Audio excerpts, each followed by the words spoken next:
अभी खुद को केजरीवाल का हनुमान कहने वाले कैलाश गहलोत का आखिर आम आदमी पार्टी से मोहभंग क्यों हो गया, क्यों ज्वाइन कर ली बीजेपी?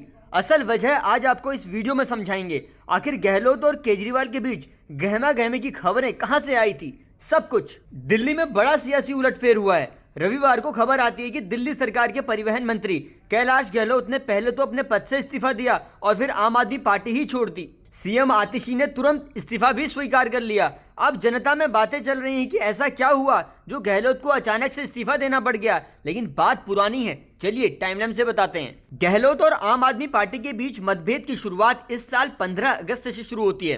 केजरीवाल दिल्ली शराब घोटाला केस में जेल में बंद थे और दिल्ली में ध्वजारोहण को लेकर बातें होने लगी कि आखिर 15 अगस्त पर झंडा फहराएगा कौन, केजरीवाल नहीं तो कौन। जेल के अंदर से ही केजरीवाल ने यह काम करने के लिए तत्कालीन शिक्षा मंत्री आतिशी को चुना और इसी बीच दिल्ली के एलजी वीके सक्सेना ने केजरीवाल के निर्देश को बाईपास करते हुए कहा दिल्ली के गृह मंत्री कैलाश गहलोत ही ध्वजारोहण की जिम्मेदारी संभालेंगे क्योंकि गृह विभाग गहलोत के पास है और एलजी का कहना था कि उनका ही अधिकार बनता है ध्वजारोहण। तब आम आदमी पार्टी ने इसे एलजी की तानाशाही बताया और यहीं से गहलोत और बीजेपी के बीच पहली बार कुछ खबरें आना शुरू हुई थी। वैसे तो कैलाश गहलोत बहुत कम चर्चाओं में रहते हैं और किसी विवादित बयानों में भी नहीं रहे हैं, लेकिन 15 अगस्त से पार्टी और गहलोत के बीच खटपट होना शुरू हुई। यही वजह है जब केजरीवाल जेल से बाहर आए तो आतिशी को सीएम कुर्सी संभालने को कहा। इससे तो यही समझ में आता है कि आतिशी ही केजरीवाल की सर्वे सर्वा हैं। पिछले चुनाव से अब तक आम आदमी पार्टी छोड़ने वालों की लिस्ट बहुत लंबी है।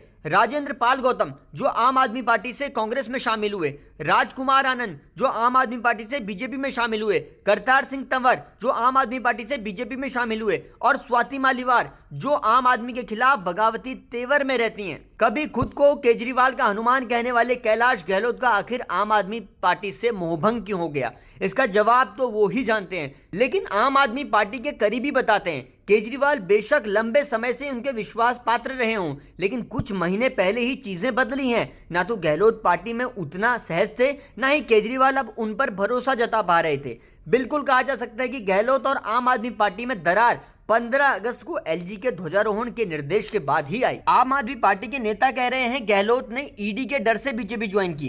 कैलाश गहलोत ने इस्तीफे की चिट्ठी केजरीवाल के वादे पूरे न होने की बात कहकर लिखी और अब भाजपा इस मुद्दे को और ज्यादा मजबूती से उठा रही है कि अब ये बात खुद केजरीवाल के सहयोगी नेता उठाएंगे और भाजपा का नैरेटिव और मजबूत होगा। गहलोत बीजेपी के नेता हो चुके हैं और अब बीजेपी कैसे आने वाले दिनों में दिल्ली चुनाव के लिए अपना दमखम दिखाएगी, ये सब देखने वाली बातें होंगी। इससे आम आदमी पार्टी को तो नुकसान हुआ ही है, साथ ही बीजेपी अब इसको कैसे भुनाएगी ये भी आने वाले दिनों में ही पता चलेगा। देश और दुनिया की खबरें आसान भाषा में देखने के लिए बस आप जुड़े रहिए जनसत्ता।